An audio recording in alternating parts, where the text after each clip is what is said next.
Presença, oferecimento Vista Azul Hotel, a Europa pertinho de você.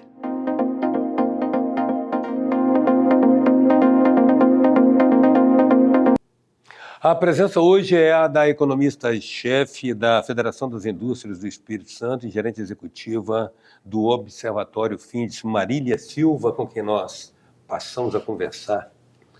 Marília, bem-vinda. Obrigada. Bom tê-la aqui de novo. Você já teve aqui uma vez uma presença falando a respeito de economia capixaba, de indústria capixaba, mas agora nós estamos num momento propício que estão fechando um ciclo, né? E cabe uma avaliação, além das coisas novas que vocês têm gerado em termos de informações que subsidiam decisões de investimento. Como é que você avaliou o desempenho da indústria capixaba nesse exercício? Olha, inclusive semana passada a gente acabou lançando o resultado aí do PIB, né, da indústria do Espírito Santo, se a gente olhar ali de janeiro até setembro desse ano. Então, a indústria vem apresentando um resultado bastante interessante, um crescimento de 3,1%, assim como o Estado do Espírito Santo também, que cresceu 3,4% nesse período. Tem me chamado a atenção o fato de que dentro ali do setor industrial todas as frentes cresceram, né? Então, se a gente olhar para a energia e saneamento, cresceu, se a gente olhar para a indústria de transformação, cresceu, extrativa cresceu, construção cresceu. Então, isso é um resultado assim, muito legal ali e, assim como no caso do Espírito Santo, os demais setores cresceram também. Comércio cresceu, serviço cresceu. Então, a gente tem avaliado que o Espírito Santo vem aí ao longo de 2024 acumulando resultados bastante interessantes e, assim, explicado por todos os setores. Eu puxaria ali bastante atenção tanto para o setor industrial, que tem tido um bom resultado, como também para o setor agropecuário, que eu acho que faz sentido a gente fazer essa menção, até porque esse ano o setor tem apresentado um crescimento expressivo, muito justificado até pela própria lavoura ali de café, que esse ano está naquilo que a gente chama de bienalidade positiva, que é quando o café tem sua produtividade mais elevada, tal. Então acho que a economia em si, medida por esse indicador do PIB ali, ela tem apresentado um resultado muito interessante para o Espírito Santo. Você sabe que um governador do passado, quando ele tentava lutando para reivindicar a inclusão do Espírito Santo na área da Sudene, ele criou uma frase que ecoou e ecoa até hoje, sim. A economia capixaba não pode estar pendurada nos frágeis ramos de um pé de café. E daí, a partir daí, nós tivemos o advento de um processo de industrialização que começou nos anos 70 aqui, né? O ceviche, as grandes plantas industriais, mas de uma certa maneira o café é interessante, como ele continua tendo um papel muito determinante na nossa economia, né? Não, com certeza. Eu acho que o café faz parte daqueles setores que lá no Observatório a gente chama de setores estruturantes. São setores que trouxeram mesmo o Estado do Espírito Santo até aqui e que são responsáveis por essa continuidade no desenvolvimento do Estado. Acho que o que a gente tem gostado muito de observar neste ramo do café especificamente, e até muito ligado à forma como a gente vê que, né, deveria acontecer daqui para frente mais e cada vez mais, que é o fato do setor de café estar cada vez mais agregando valor, né, à sua produção ali. Então, se o Estado já foi um grande exportador desse café verde, hoje ele também exporta a cápsula de café. Então, você tem ali não só a exportação do produto, que é muito importante para o Estado do Espírito Santo, que faz não só parte da história, como também do presente do Espírito Santo, mas você também tem ali o setor industrial transformando esse importante produto em algo aí que já está chegando, né, no mundo todo e dando esse maior grau que a gente chama ali de complexidade e de diversidade na economia do Estado. Aumenta o perfil de manufatura e processamento. Com certeza. E agregação de valor. Exatamente. Marília, como é que você vê essa coexistência exatamente para usar uma expressão que você utilizou, como é que você vê a coexistência desses agentes econômicos, das indústrias, protagonistas dessa trajetória que nos trouxeram até aqui, e a coexistência delas agora com esses novos cenários da economia, com o advento da robótica, da mecanização, da inteligência artificial? Como é que você vê essa coexistência? Assim, acho que eu começaria dizendo que essas grandes, né, indústrias ali, não só, né, e o setor ali de café, enfim, acho que esses setores importantes, estruturantes do Espírito Santo, eles foram importantes para chegar até aqui e chegaram até aqui porque eles coexistem com toda a evolução tecnológica, seja ela hoje, né, muito falada ali de inteligência artificial, mas a indústria é quem, de fato, acaba ali puxando toda a questão de inovação, toda a questão de pesquisa, de desenvolvimento. Então, assim, são setores que eles foram estruturantes, mas não foram estruturantes, vamos dizer assim, ao acaso. Eles foram estruturantes e trouxeram o Estado até aqui, muito provavelmente levarão o Estado muito mais para frente, porque eles foram setores que foram acompanhando e coexistindo com todas as evoluções e, por vezes, sendo os indutores dessa solução. O que eu vejo muito é que a gente, né, junto com esses setores e com o desenvolvimento econômico do próprio Estado do Espírito Santo ali, a gente vem agregando e desenvolvendo outros setores. Então, quando a gente fez, por exemplo, em 2017, a gente, né, conversou ali tanto com o governo do estado, os governos municipais, os empresários locais, a própria academia, e a gente estruturou um projeto que hoje é conhecido como Rotas Estratégicas, mas na época a gente, junto com esses agentes, a gente define ali quais seriam os setores portadores de futuro. A gente traz ali esses setores estruturantes, mas traz também o que a gente acabou chamando de setores emergentes, né? E um dos setores emergentes que a gente acabou identificando ali foi o setor de biotecnologia. E se a gente olhar, isso foi ali em 2017, esse ano teve a nova Indústria Brasil, que é uma política industrial ali, né, voltada não para o setor industrial, mas para desenvolver o país mesmo, assim, para oferecer, vamos dizer assim, um país melhor para todos os brasileiros, no sentido de que é uma política industrial que está buscando um melhor acesso à saúde, é uma política industrial que está buscando cidades mais inteligentes, é uma política industrial que está buscando uma economia mais verde. Então, e essa política industrial traz a biotecnologia, ela está ali, vamos dizer assim, direcionando esse setor, como dizendo assim, olha, esse é um setor muito importante para o desenvolvimento do país. Então, lá atrás, o Estado já sabia um pouco disso. Então, esses setores eles vão sendo agregados e entendo que o ideal, né, e o que a gente espera é que em algum momento eles estejam tão robustos quanto a ponto de terem levado o Espírito Santo para um passo ainda além, junto com os setores que já são estruturantes ali, né? O que eu acho é que a economia, ela tem, a economia aqui do Espírito Santo, né, a matriz, como as pessoas gostam de falar, a matriz econômica do Espírito Santo, ela tem, né, tido nesses últimos tempos, vamos dizer assim, desenvolvido mais potencial ainda do que o que acabou trazendo ela até aqui, né? Então, a gente, assim, talvez esteja criando novos setores estruturantes, esteja agregando mais valor, como o caso das cápsulas de café. Eu acho que é isso que o Estado tem que buscar, e acho que é um Estado, né, que a gente costuma dizer que se planeja bastante, um Estado que sabe para onde gostaria de ir e que tem dado aí resultados.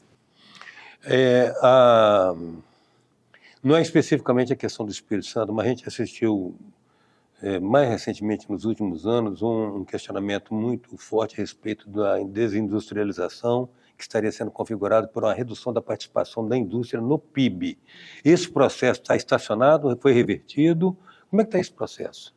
Sim, a própria política industrial, né, que eu falei, o Nova Indústria Brasil, ele vem com uma política que hoje se chama de neoindustrialização, que é realmente para tentar reverter esse processo até então de desindustrialização, né?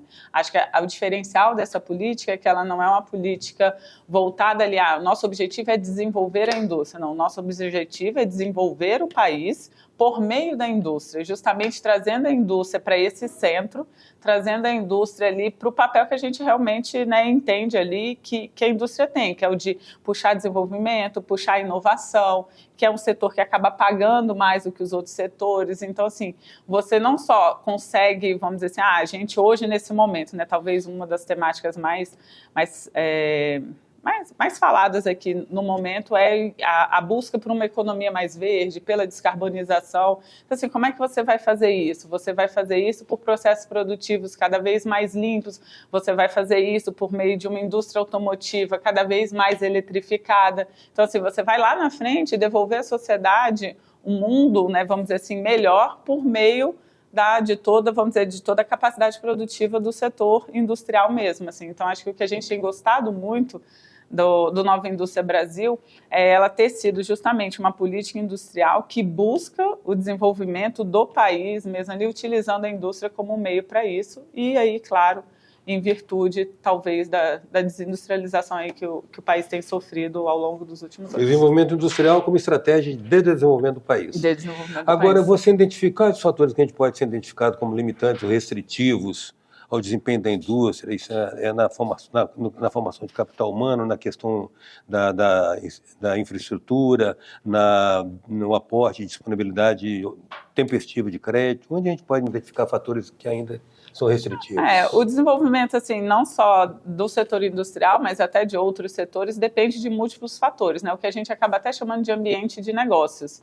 Então, você precisa ter acesso ao crédito, você precisa ter uma infraestrutura logística adequada, que você consiga escoar a sua produção, e independe se você é um industrial que vai escoar o seu produto já industrializado, ou se você é o produtor agropecuário que vai enviar o seu insumo para mim, que sou indústria. O fato é que essas coisas precisam conseguir se movimentar da forma mais eficiente possível, com o menor custo possível, né? Então, assim, existem muitas frentes que acabam influenciando no bom desempenho do setor industrial ou de qualquer outra atividade empreendedora. A gente pode falar que, né, tem também a parte, né, que está ligada ao governo, seja ele em âmbito municipal, estadual ou federal, que é a questão ali, você precisa ter uma estrutura de imposto que seja, né, interessante ali, que seja racional. Você precisa ter marcos regulatórios, exatamente, principalmente nessa frente mais voltada à economia verde, ou então a fontes de energias renováveis, por exemplo, enquanto, né, você precisa regulamentar para que o industrial, ou enfim, o empresário ali naquela frente tenha, né, vamos dizer assim, nem a coragem, mas para que ele possa entrar de fato naquele mercado com alguma segurança jurídica. Então, assim, é de fato ali o que a gente chama de ambiente de negócio mesmo. Assim, você precisa de um bom ambiente de negócio para que você consiga desenvolver ali da melhor forma possível o seu empreendimento, seja ele qual for, não somente o industrial. Diz-se normalmente que uma corrente é tão forte quanto o seu elo mais fraco. No caso aqui do Espírito Santo, parece que há uma percepção de mão de obra não colapsando, mas pelo menos restringindo uma maior performance industrial. Como é que você está vendo a resolução ou o encaminhamento de solução para essa questão? Hoje, acho que para a gente está muito claro que a questão da mão de obra não é uma especificidade do Espírito Santo, assim, acho que essa é uma questão que engloba, né, o Brasil como um todo. O Espírito Santo, claro, se a gente olhar, por exemplo, a nossa taxa de desemprego, ela vem vindo consistentemente abaixo da taxa de desemprego do Brasil, a gente está com uma taxa de 4,1%. É uma taxa bastante baixa ali. Eu costumo dizer que taxa de desemprego baixa é sempre um motivo de comemorar. É claro que a gente quer uma economia que empregue, né, que os trabalhadores tenham renda cada vez maiores ali. Mas junto com isso... O ideal é o pleno emprego, né? Mas junto com isso, a gente precisa também de outras ações para que essas pessoas, né, não só estejam trabalhando, mas cada vez trabalhando em empregos melhores e cada vez mais propiciando uma produtividade maior da economia. Então isso passa, e para a gente isso é muito claro, por uma questão de qualificação. E essa qualificação ela vai desde a formação, né, vamos dizer assim, da criança, ali, essa formação mais de longo prazo, né, passando por todo o ensino fundamental, médio, enfim, até chegar ou no profissional ou no ensino superior, mas vai também a qualificação daqueles que já estão no mercado de trabalho, né? Então, assim, hoje, para a situação que a gente está, se a gente não qualificar quem já está no mercado de trabalho, muito provavelmente a gente vai chegar num cenário ainda mais complicado, né? E aqui não, né, por ser ali do setor industrial, mas assim, a qualificação profissional ela tem sido vista como talvez a medida mais assertiva e mais rápida para resolver esse problema que acaba sendo estrutural. Então, assim, no curto prazo, o que a gente pode fazer e deveria fazer era, de fato, olhar aí para essa qualificação mais profissional e aí, junto com isso, continuar desenvolvendo com qualidade cada vez maior, né, que eu acho que essa é a questão. O Brasil já resolveu, né, ou está muito próximo de resolver a questão de acesso, né, então hoje boa parte das nossas crianças estão dentro das escolas. No ensino médio isso acaba sendo uma questão um pouco mais complicada, mas no ensino fundamental isso acaba sendo mais disseminado, dando mais qualidade a isso, porque, né, essas pessoas vão chegar lá na frente, trabalhadores e cidadãos, né, com, vamos dizer assim, não só mais produtivos, mas cidadãos aptos ali a ter uma vida cada vez, vamos dizer assim, melhor, né? Quero agradecer, Marília, a sua presença. Foi um prazer contar com você e com essa atualização sobre o cenário econômico do Espírito Santo, particularmente da indústria. Tá ótimo, obrigada. Eu que agradeço o convite, foi um prazer conversar. A presença hoje da economista-chefe da FINDES, gerente executivo do Observatório da FINDES, Marília Silva. Marília Silva. Até já.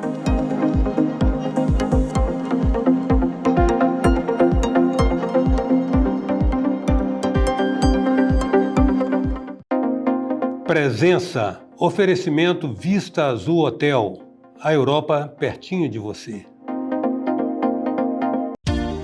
Venha viver momentos inesquecíveis no Hotel Vista Azul, nas Montanhas Capixabas. Resort com piscina interna e externa, quadras de tênis, jacuzzi, suítes amplas e confortáveis, lounge com lareira e um mirante com vista para a Pedra Azul. Hotel Vista Azul, a Europa pertinho de você.